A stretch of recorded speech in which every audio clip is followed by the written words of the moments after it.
So ayan na nga mga ka-video, okay. Nakita nyo na kung paano natin i-connect yung PL to XLR to RCA. Sana meron kayong guide kung paano maggawa ng ating cordon ng mic at pati mga pang-connection sa ating mga RCA or amplifier. At sa mga nag-request kung paano nga po ito gawin, ito na nga po gagawin po natin at ipapakita po natin. At para hindi kayo mawala, balikan nyo na lang po yung unang pinakita ko sa ating video ito. Okay, salamat. Umpisa na natin mga ka-video, okay?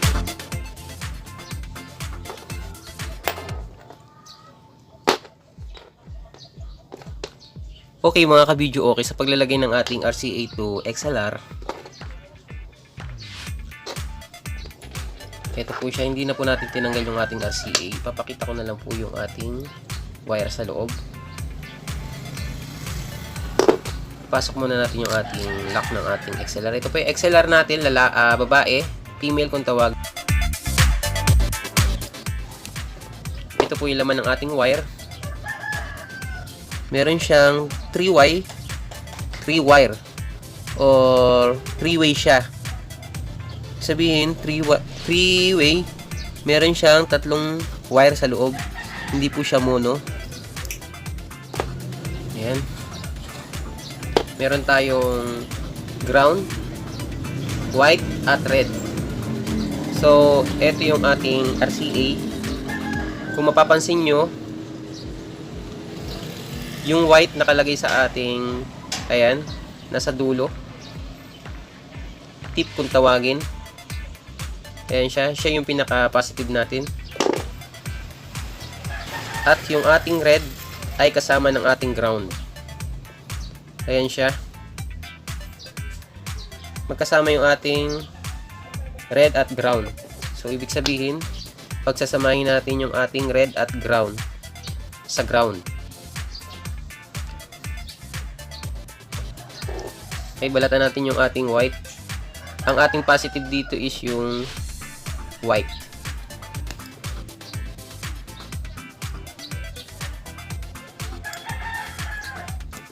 Para sa maraming nagtatanong kung paano yung connection ng ating XLR to RCA. Ganon din po ang connection sa ating PL. Kung PL ang gagamitin nyo imbes na RCA. Okay, nang natin siya. Ay, ano pala tayo mga ka-video, okay. Hindi pala natin kailangan pagsamahin siya. Dahil naka XLR tayo.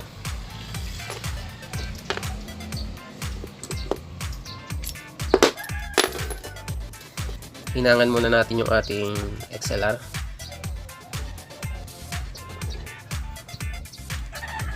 Masyado maiksi ang ating paghinang.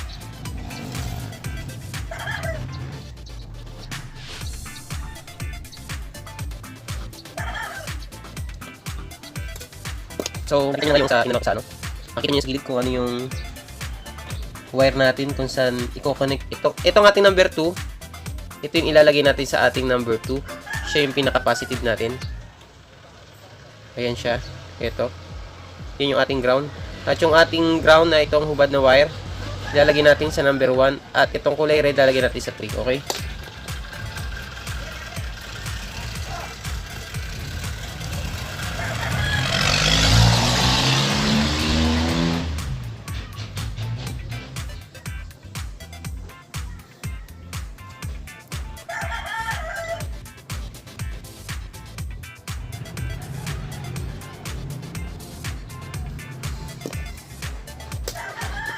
Kailangan nating bawasan ng konti yung ating hinina para matanggal yung ating mga dulo-dulo.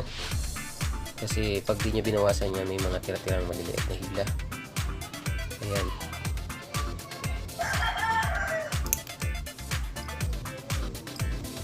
Para malinis.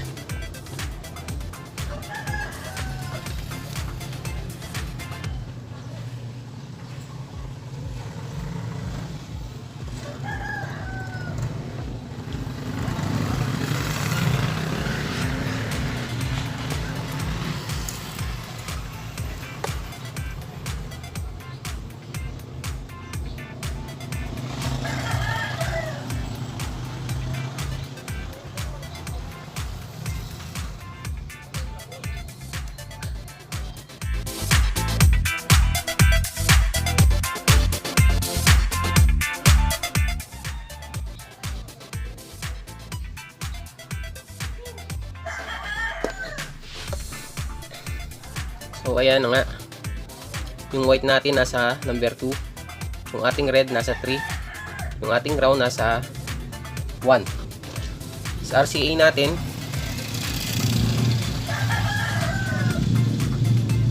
ayan. Kung sa PL naman, mga kabidyo, okay. Ganun din. Kung sa PL, kung ano yung ginawa natin sa RCA, kung ano yung linya natin sa RCA, ganun din sa ating jack or PL. Ito lang. So, ito yung ginagamit natin mga kabidyo, okay, sa ating linya sa mga mixer or amplifier. Buuin na natin.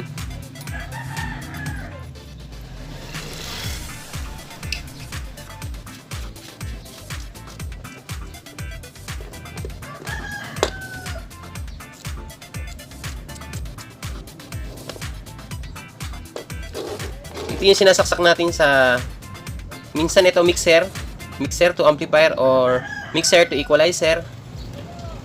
Basta ito yung kadalasang ginagamit natin. Kung hindi man babae, lalaki ang ginagamit natin. Kung anong wiring linya natin dito, ganun din po sa ating male na XLR. Kagaya nito mga kabidyo, okay. Ito yung ginagamit natin sa ating video, okay. Female at male. Female jack, pinaka-extension niya or adapter o pinaka-outlet niya. Ewan ko kung anong tawag dyan. Bahala na kayo kung anong tawag niya dyan. Eto, kagaya nito. Ayan. Kung mapapansin nyo, tatlo yung wire nito. Ayan siya. Meron siyang white, blue, and ground. Yung white natin nakalagay sa ating pinaka-gitna. Ayan. Pinaka-positive natin. At yung blue at ground ay magkasama po silang dalawa. Halos parehas lang po sila ng linya. Kagaya ng ating RCA to XLR. Sa kordo naman ng microphone, kagaya nito, PL. Ayan. Ito yung ginagamit natin sa ating microphone.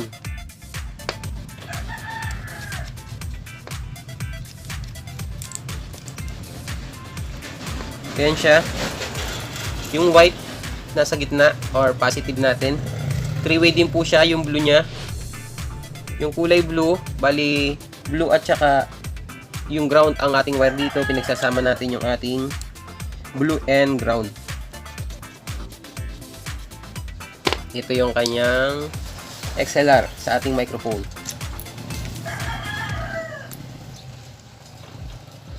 Ayan. Yung white natin nasa number 2. Yung ating blue ay nasa 3. Ayan. At yung 1 ay nasa ground. Yan po yung mga linya natin sa ating mga cordon.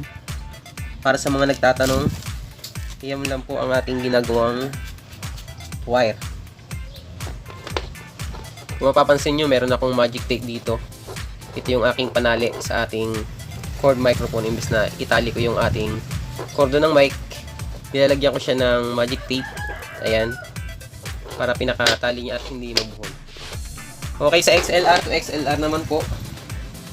Ayan. XLR to XLR. Sa mixer naman po ito ginagamit.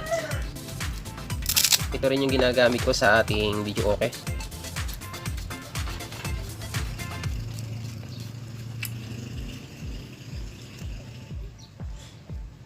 Ayan. May white, blue, at saka ground. Yung white natin, ganun din po. Hindi pala. Ang ginawa kong positive dito is yung kulay blue pala siya. Ito. Yung number 2, ginawa ko sa, nilagay ko yung kulay blue natin. Ayan, dahil 3-way siya. 3D yung kanyang pinaka-terminal sa ating XLR, kaya pinaghiwa-hiwalay ko siya. Ayan. Kahit naman po magkapalit yung white and blue, basta tandaan nyo kung saan nyo kinabit, kung anong number.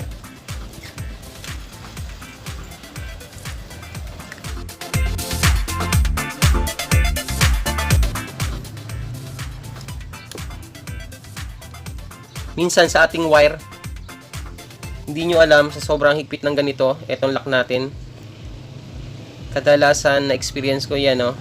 Sa sobrang kapit ng ating lock, ito yung nagiging dahilan ng pagkaputol ng wire. Kaya minsan nagluloko na to, hindi nyo alam dito na pala siya putol. Kaya ang ginagawa ko dito is pinuputol ko to, and then hihinang ko ulit siya ng bago. Sobrang higpit kasi pero ayos naman siya. Magandang klase itong XLR na ginagamit ko kasi tumatagal siya ng ilang taon kung i-compare nyo sa ibang XLR. Kaya lang may kamahalan siya. Umabot siya ng mga 300. Kulang-kulang 300 siya. Kung i-compare nyo sa ganito, mga halagang 50 lang to kung hindi nagkamali. 50 to 75. Minsan 25 pa. Mga ordinaryong XLR.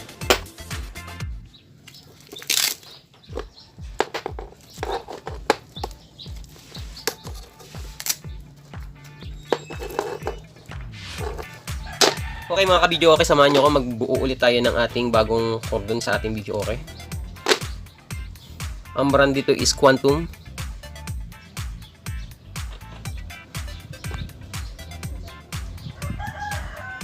Ayan siya.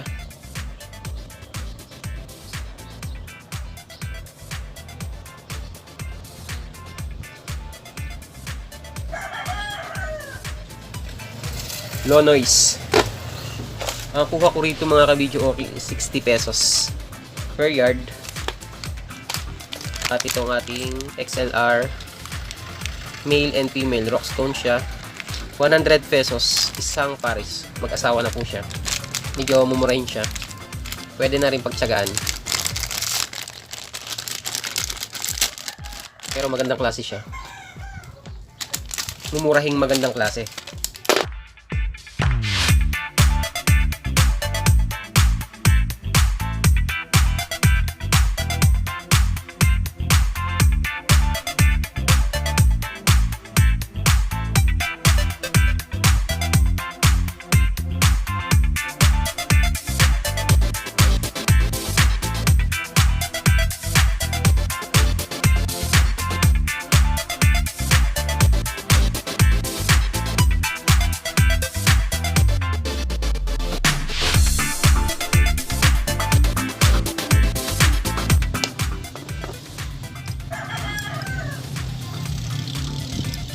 Kailangan natin tanggalin yung mga sobra-sobra para hindi sila mag-shorted or mag-ground, magdikit.